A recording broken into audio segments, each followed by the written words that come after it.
Aujourd'hui donc vidéo sur le diabète de type 2, une maladie qui n'est pas seulement génétique, pour laquelle vous avez réalisé un dialogue ou vous êtes en cours de réalisation. Reprenons donc ici les documents du livre. On vous demande de représenter schématiquement le phénotype à différentes échelles. Il faut pour cela trouver les organes mis en jeu. Il y a des organes qui sont mis en jeu dans le stockage du glucose, le foie, les muscles et le tissu adipeux, c'est-à-dire les graisses, et des organes impliqués dans la régulation de la glycémie, c'est le pancréas. Ce document nous montre 3 lots différents pour lesquels on a étudié la glycémie, c'est-à-dire le taux de glucose sanguin, et l'insulinémie, c'est-à-dire le taux d'insuline dans le sang. Pour le témoin, on voit que la glycémie est maintenue aux alentours de 1 g par litre, qu'on appelle la valeur consigne, notamment ici un petit plus pour ceux qui feront la spécialité en terminale. Cette glycémie est maintenue à 1 g par litre suite à une ingestion de glucose, parce que cette ingestion entraîne une augmentation de la sécrétion d'insuline qui va donc faire baisser la glycémie et la maintenir à un taux constant au cours du temps. Par contre ici nous avons un diabétique de type 1, donc pas celui qui nous intéresse. On voit cette fois que la glycémie augmente fortement après l'ingestion de glucose. Pourquoi augmente-t-elle? Eh bien, parce que le taux d'insuline est très faible. On peut en déduire que les cellules bêta, qui sont les productrices d'insuline dans le pancréas, sont détruites. Et le troisième cas qui nous intéresse ici, pour le diabétique de type 2, on voit que la glycémie en rouge augmente extrêmement fort, mais bon, pas un peu plus encore que dans le diabète de type 1, mais surtout que le taux d'insuline n'est pas quasi nul comme ici, mais au contraire, il est variable, il augmente, pas tout à fait à la façon de l'individu témoin, mais il augmente quand même. Donc cette glycémie est variable malgré un taux que l'on peut qualifier de correct d'insuline. On atteint 40 micro-unités par millilitre, comme chez un individu témoin. On en déduit que les cellules bêta sont intactes, elles produisent de l'insuline, mais que ces cellules cette insuline produite n'agit pas sur les cellules cibles que sont le foie, les muscles et le tissu adipeux. Ici, on a un document qui nous montre la prévalence du diabète. Alors, la prévalence est un terme d'épidémiologie qui correspond au nombre de personnes atteintes d'une maladie donnée à un moment donné dans une population donnée. Ici, c'est exprimé en pourcentage. On a des zones où cette prévalence est énorme, plus de 20% de la population diabétique. Par exemple, ici, nous avons des endroits où, en Amérique du Sud, par exemple, où on a 14 à 20%, jusqu'à des taux très faibles. Le nombre de diabétiques est aussi une information intéressante. On voit qu'il ne cesse d'évoluer. Donc entre 1995 et 2005, il a été multiplié par 1,5. Et donc les prévisions envisagent encore une augmentation pour 2025. L'épidémiologie, c'est l'étude des rapports entre les maladies et les facteurs susceptibles d'exercer une influence sur leur fréquence, leur distribution et leur évolution. Par exemple ici, pourquoi certains pays sont touchés? Eh bien, notamment à cause de différents facteurs qui sont responsables. Ce diagramme du document 4, page 253, donne le pourcentage relatif de diabétiques.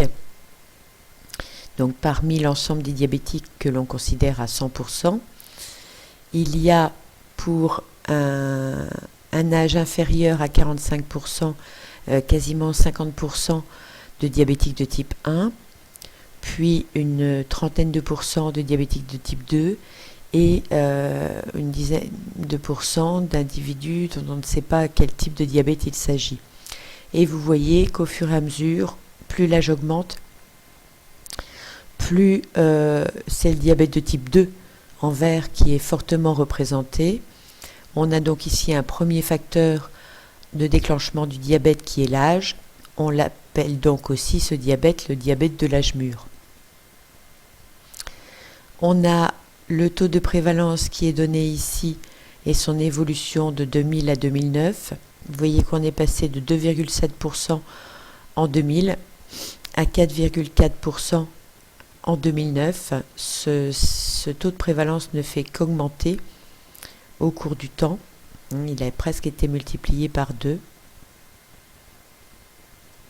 Le diabète est une maladie qu'il ne faut pas ignorer, qui n'est pas anodine comme certains le croient.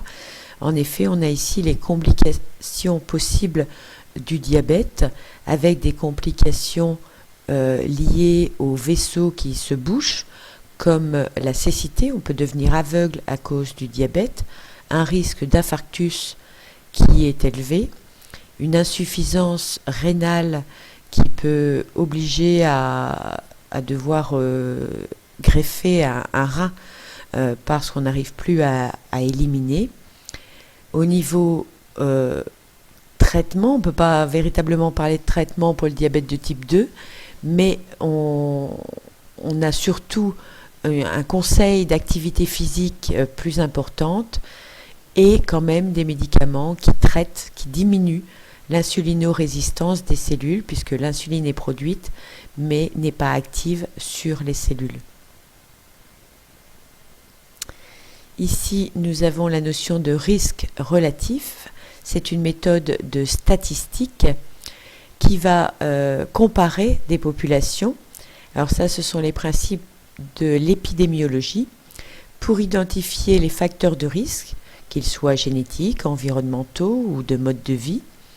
On compare un grand nombre de personnes malades à un même grand nombre de personnes témoins. Donc on a une population témoin et une population exposée qui est de même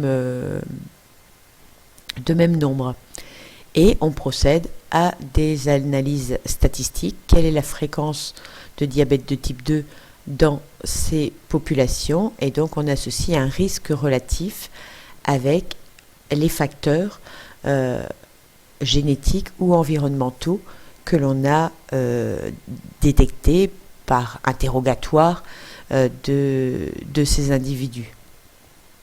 Un risque relatif de 2 signifie que la maladie est 2 fois plus probable chez ce groupe d'individus qui, par exemple, est obèse que pour une population témoin. On a ici 3 allèles, 3 gènes qui jouent un rôle dans le déclenchement du diabète de type 2. Ces gènes, pour les uns, contrôlent la transcription ou sont impliqués dans des sécrétions et ils augmentent, on le voit, le risque relatif puisque ce risque est supérieur à 1. On parle ici d'allèles de prédisposition. Quand on possède la version mutée de ces gènes, eh bien on a plus de chances, entre guillemets, un risque plus élevé de développer un diabète de type 2. Ici, un document intéressant, page 255, qui nous montre que le diabète, ça n'est pas seulement la maladie des riches et gros. On a ici l'exemple de... Je suis perdue. En Inde, pardon, où on a construit des routes goudronnées, on a une hausse du pouvoir d'achat, et donc les bicyclettes qui étaient beaucoup utilisées sont remplacées par la moto, donc l'activité physique est réduite. On a des barres chocolatées en vente non restreinte, et à cause de prédispositions génétiques, il y a beaucoup plus de diabétiques qui se développent, beaucoup plus de diabète qui se développe. Autre facteur de développement du diabète de type 2, l'indice de masse corporelle, et on parle pour cela également du diabète gras. En effet, le pourcentage de diabétiques ici pour un IMC normal est de 20%, et donc on a 80% d'individus qui sont en surpoids ou obèses. Le document 7 nous montre que la population d'IMC normal représente un risque relatif de 1, c'est la norme que l'on donne. Quand on est en surpoids, on multiplie par 3 ses chances, entre guillemets, de développer un diabète de type 2. Lorsqu'on est obèse, c'est-à-dire avec un IMC supérieur à 30, on multiplie quasiment par 10 le risque. Donc le risque est augmenté par le surpoids et l'obésité. On revient à notre représentation schématique, et donc on doit retrouver le phénotype cellulaire, le phénotype moléculaire, le phénotype macroscopique, des origines génétiques, facteurs externes, internes. Essayez de le faire vous-même avant de voir le corriger. Le phénotype macroscopique, c'est donc le glucose sanguin en excès qui provoque des problèmes vasculaires. Pourquoi ce glucose en excès? Eh bien parce que les cellules du foie sont insulino-résistantes, elles ne réagissent pas correctement à l'insuline. Pourquoi ces cellules hépatiques sont-elles insulino-résistantes? Eh bien parce que les récepteurs à l'insuline sont masqués par la graisse. On a une origine génétique, des allèles, des gènes de prédisposition, dont certains allèles peuvent déclencher si des facteurs externes sont également en jeu, le développement de la maladie. Alors ces facteurs externes, c'est le manque d'exercice et une alimentation trop riche qui jouent donc directement sur les récepteurs à l'insuline, mais surtout indirectement en provoquant un excès de graisse qui masque ces récepteurs à insuline. N'oubliez pas le titre de ce schéma, le phénotype diabétique de type 2 à différentes échelles. La conclusion. Le plus souvent, l'impact du génome sur la santé n'est pas un déterminisme absolu. Il existe des gènes dont certains allèles rendent plus probable le développement d'une maladie sans pour autant le rendre certain. Ces gènes, on les appelle des gènes de prédisposition. En général, les modes de vie et le milieu interviennent également, et le développement d'une maladie dépend alors de l'interaction complexe entre les facteurs du milieu et le génome. Cet exemple de maladie, j'aurais pu prendre aussi l'hypertension, permet d'illustrer le type d'études que l'on envisage dans ces cas-là, les études épidémiologiques dont nous avons parlé ici. Ce qui nous amène en grand 2 aux mutations et cancers traités en cours. Merci de votre attention.